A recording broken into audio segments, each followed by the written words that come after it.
Okay, so here we go. The time has come for you to be reintroduced to your what should be known as your first wife now. Well, my only. Your only wife. The beautiful Chiaveli is on the phone. Hi. Chiaveli, can you hear us and do you remember me? Yes, and Okay, perfect. So let's take it back to that fateful first meeting in Las Vegas. I'm actually quite nervous. This is good. This is great. a little bit. Well, we haven't really. I mean, we haven't spoken. I don't know if we've ever actually spoken since then. We haven't. We connected as Facebook friends and called it a day. Thank you for your divorce. Hey, absolute pleasure, and I'm glad. I mean, there's so much to say. I need direct Toddy. What? I mean, I Okay, so let's go. As Seb described it, he tall, dark, handsome Australian, as he put it, walks through the hostel door and is greeted by yourself at the desk, and he says fairly immediately the conversation starts going to him. His mission is that he's there to marry a stranger, and you seem fairly receptive to the idea. Is that how you remember it? Yes, I remember it that way. I think at that point in my life, I was working at the hostel and I was hearing so many stories of people traveling every day and checking in, and it was this really lovely community. So in general, it was really nice to hear that from you, and I was super game for that because it's Vegas, you're traveling, you should do something wild. You wanted to do that. From my memory, you had said to me, "Oh, I've always wanted to do that too," and I thought, that's where we connect. It was I have to say there have been many fuzzy nights in between that day and now, and so the memory itself is a little fuzzy, but I do remember being pretty up for what you were about. I remember telling this story to my best friend, and she was like, "Yeah, that sounds like something you would do." For sure. I was saying to Toddy before, you were so nice about it. Again, I really want to hear your side of it, but you were always so game, and even on the day of the actual wedding, I called you up and I was like, "Hey, are you still open to marrying me?" And you were like, "When?" And I said, "In a couple of hours." And you were like, and I remember you went to your friend, and maybe it was your best friend you're talking about, and you had a chat with her, and I just remember you came back giggling and you were like, "Sure, why not?" And I was like, "This girl is perfect."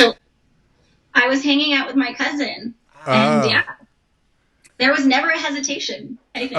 It was, Okay, so let's rewind it back to so you make the connection. You're both thinking maybe this is something we could do, and from Seb's recollection, the first night you both go out with a group, you're having drinks, and it's going to be spur of the moment there and then, and you try and make your way to a 24-hour wedding chapel.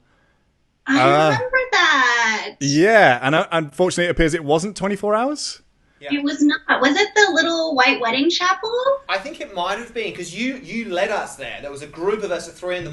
We were all highly intoxicated on life, let's say, and Budweiser, I remember. And we got there and we were all like really disappointed. And for me, I mean, I'd only just landed. So I remember just thinking, oh my gosh, I could have done this in a matter of like 5 hours. And then it didn't work out. I was bitterly disappointed.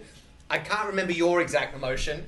And then the next day I was like, oh my gosh, I have to start fresh. And then it actually took a few more days until we got together.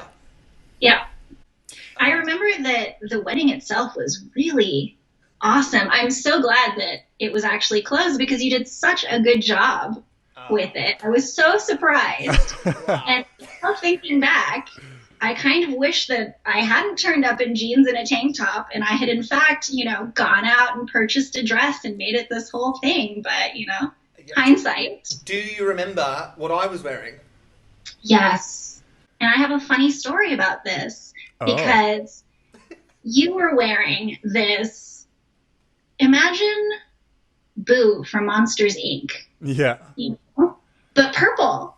It was this fantastic, ostentatious fur purple coat. And your hair was longer than it is now. Yes. And you were just game. I don't know what that means, but I'm just going to agree. Yeah, I was game. So Chiaveli, just quickly before this, do you know the story between... Todd. So there's a little bit of a story between the failed marriage of you two on the first evening, where the 24-hour place was shut. And then Seb's mission, so I believe he changed hostels, as he put it. He changed hostels to a different hostel. I went to Sin City after. And then, so in between that, he helped officiate a few mud wrestling bouts. And in that, he managed to get a microphone to the crowd of individuals who were in this place and put it out there that I'm here to marry a stranger. And he was approached by a wonderful woman called Crystal. She was the champion of the mud wrestling that evening and agreed to marry him at the drive-through wedding chapel the next day. Do you remember this? Do you know this? I don't know this, but I do know that I was not the first. Oh my God. Well, A, I'm relieved, and B, I feel like the worst husband in the world.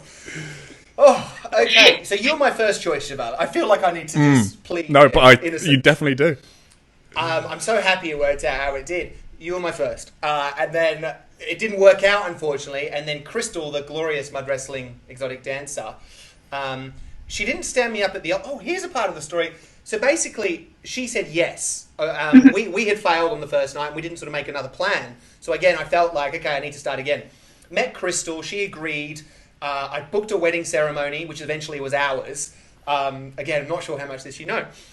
But I couldn't ever get... Crystal never replied to my email, because I only had her email saying, hey, I booked everything. And long story short, she sort of stood me up. But what I found out 2 weeks later, I got back to Australia and I got an email from her. It was a reply, because I had emailed her on the morning of the wedding saying, hey, where are you? It was a reply to that, and she said, I'm so sorry. She said, I don't know whether this is true, she said, I was on the way to the wedding and got hit by a car and I ended up in hospital and have only just got out. Wow. And she was fine, though. She was fine. Most important, she was fine. But that's what had happened.